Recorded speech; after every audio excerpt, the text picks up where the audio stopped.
പ്രത്യേകമായി അഭിനന്ദിക്കാൻ ആഗ്രഹിക്കുകയാണ്. ഇവിടെ അടക്കമുള്ള ആളുകൾ പറഞ്ഞു, എന്നെപ്പോലുള്ള ഒരാളുടെ ഈ വേദിയിലെ സാന്നിധ്യം, അതിന്റെ സാങ്കത്യം എന്ത് എന്ന് ചോദിക്കുന്ന ആളുകളുണ്ട്. ഒരു തെറ്റിദ്ധാരണയും വേണ്ട. ഒരു തരത്തിലുള്ള രാഷ്ട്രീയ മുതലെടുപ്പും ഞാനോ എന്റെ പ്രസ്ഥാനമോ ഇതുപോലൊരു അവസരത്തിൽ ആഗ്രഹിക്കുന്നില്ല. ഇതൊരു മാനവ സംഗമം എന്ന നിലയിൽ ഈ കാലഘട്ടത്തിൽ മനുഷ്യർ തമ്മിലുള്ള മാനസികമായ ഐക്യപ്പെടൽ മുൻപെന്നത്തെക്കാളും പ്രാധാന്യമേറിയതാണ് എന്ന തിരിച്ചറിവിൽ ഈ പരിപാടിയുടെ ഭാഗമാവാൻ വേണ്ടിയിട്ടാണ് ഞാൻ കടന്നു വന്നിട്ടുള്ളത്. പക്ഷെ അപ്പോഴും ഒരു കാര്യം ഞാൻ പറയാൻ ആഗ്രഹിക്കുകയാണ്. ഞാൻ പ്രതിനിധീകരിക്കുന്ന ഇന്ത്യൻ നാഷണൽ കോൺഗ്രസ് പ്രസ്ഥാനമാവട്ടെ, നിങ്ങളിൽ പലരും നാളിതുവരെ പ്രവർത്തിച്ചുകൊണ്ടിരുന്ന, ഒരുപക്ഷെ നാളുകളിലും പ്രവർത്തിക്കാൻ പോകുന്ന കമ്മ്യൂണിസ്റ്റ് പാർട്ടി ഓഫ് ഇന്ത്യ ആകട്ടെ, നമ്മുടെ ചില പൊതു പാരമ്പര്യങ്ങളുണ്ട്, ചില പൊതു പൈതൃകങ്ങളുണ്ട്. ഒരു പൊതു ചരിത്രത്തിന്റെ തുടർച്ചയിലാണ് നമ്മൾ പിൽക്കാലത്ത് വഴിതിരിഞ്ഞു പോയത് എന്നുള്ളത് ഈ നാടിന്റെ ചരിത്രം പഠിക്കുന്ന ആളുകൾക്ക് മുഴുവൻ അറിയാവുന്ന കാര്യമാണ്. ഇന്ന് ഞാൻ നിങ്ങളോട് സേവ് CPI ഫോറത്തിന്റെ ഈ വേദിയിൽ നിന്നുകൊണ്ട് സംസാരിക്കുമ്പോ എനിക്ക് തോന്നുന്നു ഈ പട്ടാമ്പിയിൽ തന്നെ AISFന്റെ ഒരു സമ്മേളനം നടക്കുകയാണ് എന്നാണ് ഞാൻ മനസ്സിലാക്കുന്നത്. ഓൾ ഇന്ത്യ സ്റ്റുഡൻസ് ഫെഡറേഷൻ എന്ന് പറയുന്ന AISF അത് 1936 രൂപീകൃതമാകുമ്പോ അതിന്റെ ആദ്യ സമ്മേളനം ഉദ്ഘാടനം ചെയ്ത നേതാവിന്റെ പേര് ഒരുപക്ഷെ അവർക്കൊന്നും ഓർമ്മയുണ്ടാവില്ല. പക്ഷെ ഈ നാടിന് വേണ്ടി നമുക്ക് ആ പേര് ഓർമ്മപ്പെടുത്തേണ്ടതായിട്ടുണ്ട്. ആ പേര് പണ്ഡിറ്റ് ജവഹർലാൽ നെഹ്റു എന്നാണ്. മുഹമ്മദ് അലി ജിന്നയായിരുന്നു അന്ന് ആ സമ്മേളനത്തിന്റെ അധ്യക്ഷൻ.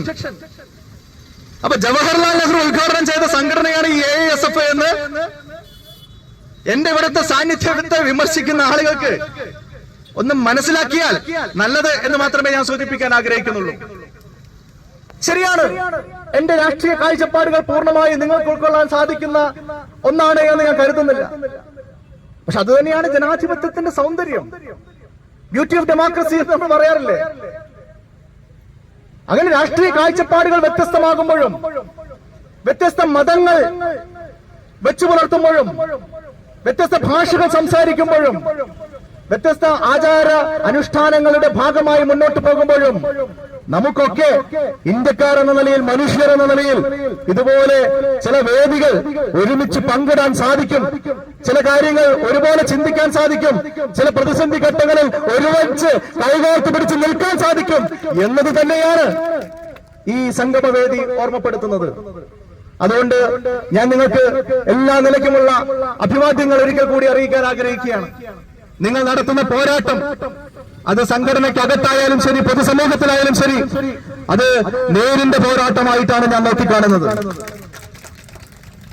ഒരു രാഷ്ട്രീയ പാർട്ടി എന്ന് പറയുമ്പോ അത് അതിന്റെ നേതൃത്വത്തിന്റെ ഏത് തെറ്റായ തീരുമാനത്തെയും കണ്ണടച്ച് ആജ്ഞാനുവർത്തികളായി അനുസരിക്കുന്ന ആട്ടിൻപറ്റങ്ങൾ എന്ന നിലയിലല്ല. നമ്മൾ ഓരോരുത്തരും അഭിപ്രായമുള്ളവരാണ്, കാഴ്ചപ്പാടുകളുള്ളവരാണ്, കാര്യങ്ങളെ കൃത്യമായി മനസ്സിലാക്കാൻ കഴിയുന്നവരാണ്. ആ നമ്മുടെ സാമാന്യ ബുദ്ധിയെ പോലും ചോദ്യം ചെയ്തുകൊണ്ട് അങ്ങേയറ്റം നീതിരഹിതമായി പ്രത്യക്ഷത്തിൽ തന്നെ അനീതിയുടെ പക്ഷം ചേർന്നുകൊണ്ട് ഏതെങ്കിലും സംഘടനയുടെ നേതൃത്വങ്ങൾ മുന്നോട്ട് പോകുമ്പോൾ ആ സംഘടനയ്ക്ക് അകത്ത് തന്നെയാണ് ആദ്യത്തെ തിരുത്തൽ ശബ്ദങ്ങൾ ഉയരേണ്ടത് എന്നുള്ളത് തന്നെയാണ് നമ്മൾ കാണുന്നത്. ആ ശബ്ദമുയർത്താൻ നിങ്ങൾക്ക് മണികണ്ഠനടക്കമുള്ള ആളുകൾക്ക് സാധിക്കുന്നുവെങ്കിൽ അത് ഒരു വലിയ പ്രസ്ഥാനത്തെ രക്ഷിക്കാനുള്ള നിങ്ങളുടെ ഈ പ്ലാറ്റ്ഫോമിന് നിങ്ങൾ നൽകിയ പേരിനെ അന്വർത്ഥമാക്കുന്ന തരത്തിൽ ആർജവത്തോടുകൂടി ആ വിമർശനങ്ങളെ അഭിമുഖീകരിക്കാൻ, അതിനെ അഭിസംബോധന ചെയ്യാൻ നിങ്ങൾക്ക് കഴിയേണ്ടതായിട്ടുണ്ട് എന്നുള്ളതാണ് എനിക്ക് അവരോട് വിനയ പുരസ്സരം ഓർമ്മപ്പെടുത്താനുള്ളത്.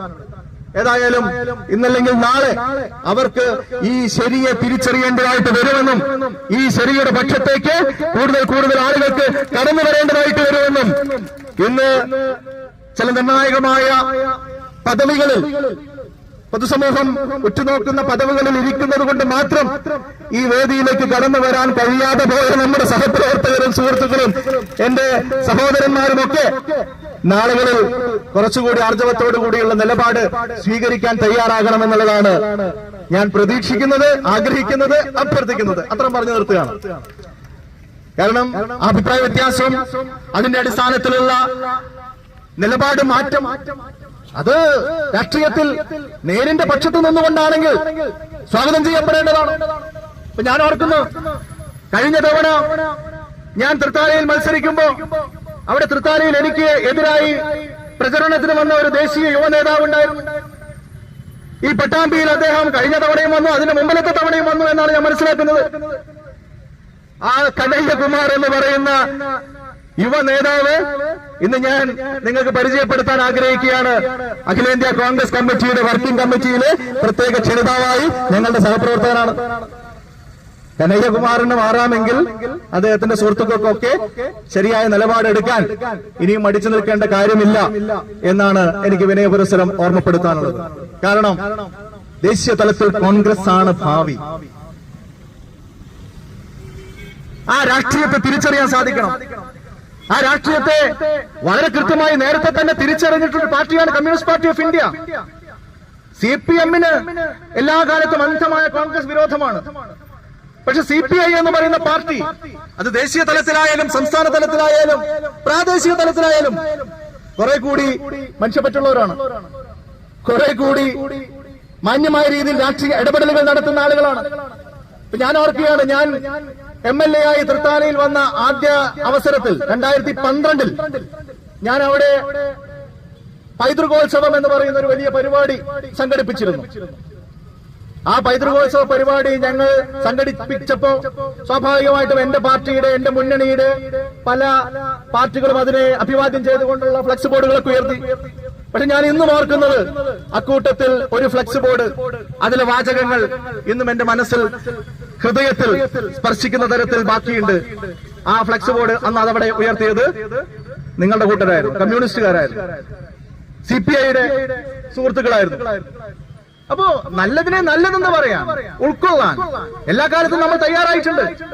അങ്ങനെ നമ്മൾ ഒന്നിച്ചു നിന്നപ്പോഴാണ് ഈ കേരളത്തിൽ ഐതിഹാസികമായ ചില മാറ്റങ്ങൾ ഉണ്ടായിട്ടുള്ളത്. ഇന്നും കേരളത്തിലെ നാളിതുവരെയുള്ള ചരിത്രത്തിലെ ഏറ്റവും മികച്ച സർക്കാർ ഏത് എന്ന് ചോദിച്ചാൽ, ഏറ്റവും മികച്ച ഭരണാധികാരി ആര് എന്ന് ചോദിച്ചാൽ, ഈ കേരളത്തിന് ഒന്നാമതായി പറയാനുള്ള ഉത്തരം സഖാവ് അച്യുതമേനോൻ എന്നാണ് എന്നെങ്കിൽ, ആ അച്യുതമേനോൻ സർക്കാരിനെ യാഥാർത്ഥ്യമാക്കി നമ്മൾ ചേർന്നിട്ടല്ലേ? അങ്ങനെ കോൺഗ്രസും CPI-യും ചേർന്ന് അച്യുതമേനോന്റെ നേതൃത്വത്തിൽ സർക്കാർ ഉണ്ടാക്കിയ കാലഘട്ടത്തിലാണ് ഇവിടെ ജന്മിത്തം അവസാനിപ്പിച്ച് ഇവിടെ ഭൂപരിഷ്കരണം നടപ്പാക്കിയത് എന്നുള്ള യാഥാർത്ഥ്യം ഇന്ന് CPM-കാർ സമ്മതിക്കില്ല. കേരളത്തിലെ ഭൂപരിഷ്കരണ നിയമം, കേരള ലാൻഡ് റിഫോംസ് ആക്ട്, അത് പാസാക്കിയത് R. ശങ്കരന്റെ നേതൃത്വത്തിലുള്ള കോൺഗ്രസിന്റെ സർക്കാരായിരുന്നു. ചിലർ മനഃപൂർവ്വം മറച്ചുവെക്കാൻ ആഗ്രഹിക്കുന്ന കാര്യമാണ്. അതിനുശേഷം ഞാൻ നേരത്തെ സൂചിപ്പിച്ച നമ്മൾ ഒന്നിച്ചു ചേർന്ന് നടത്തിയ പ്രവർത്തനങ്ങളുടെ ഭാഗമായിട്ടാണ് ആ നിയമം നടപ്പിൽ വരുന്ന സാഹചര്യം കേരളത്തിൽ ഉണ്ടായത്. കേരളത്തിൽ ജന്മിത്തം അവസാനിപ്പിച്ചത് നമ്മൾ ഒന്നിച്ചു ചേർന്നുകൊണ്ടാണ്. കേരളത്തിലെ ഏറ്റവും മികച്ച ഭരണകൂടം അത് നമ്മുടെ ഭരണകൂടമായിരുന്നു എന്നുള്ളതിന്റെ തെളിവാണ് 1977 രാജ്യമെമ്പാടും ഞങ്ങളുടെ